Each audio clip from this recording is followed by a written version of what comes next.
We can admire the best physicist on the planet, but we know very well in our world that has nothing to do with ethics. You can be wise in physics, but still go home and beat up your husband every day, you know?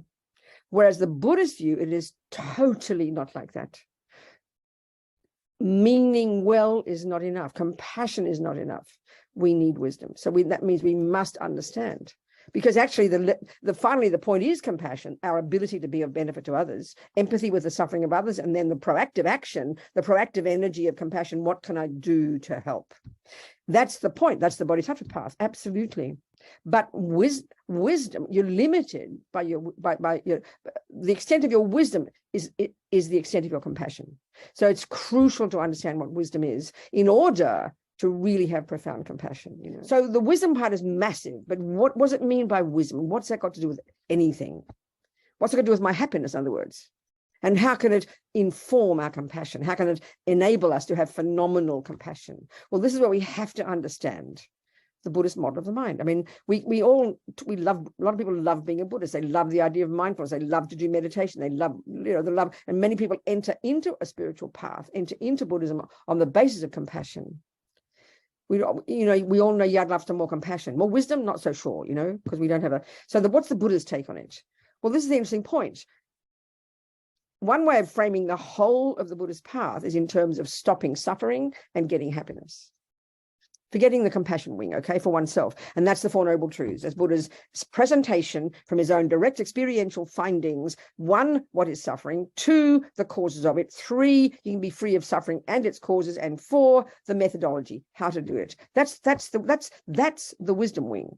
So how would you be if you did that? How would you be if you discovered what suffering was, you found the causes, you did the work and rid your mind of the causes, therefore of suffering?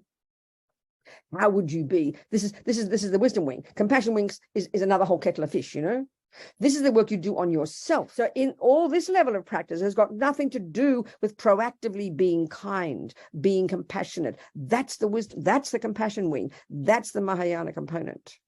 This first level is all about knowing yourself deeply, intimately, But the very first level is not even the mind. The very first level is control the servants of the mind. Be a nice person. Don't kill. Don't steal. This little, Buddha would exhort us, this little list of 10 don'ts. The first 7 are about the body and speech. He shares this with any decent person on the planet. A good communist would not kill and lie and steal. A good Christian, a good Muslim, your grandmother would tell you.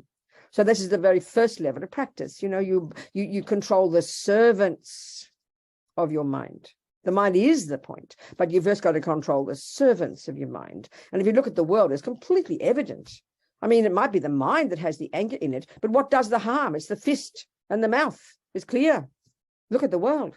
So the first level of practice, and we often don't think of it this way, but it's really quite profound and quite logical. You've got to calm your energy down, discipline your body, discipline your speech. And the very first level is at least don't harm others.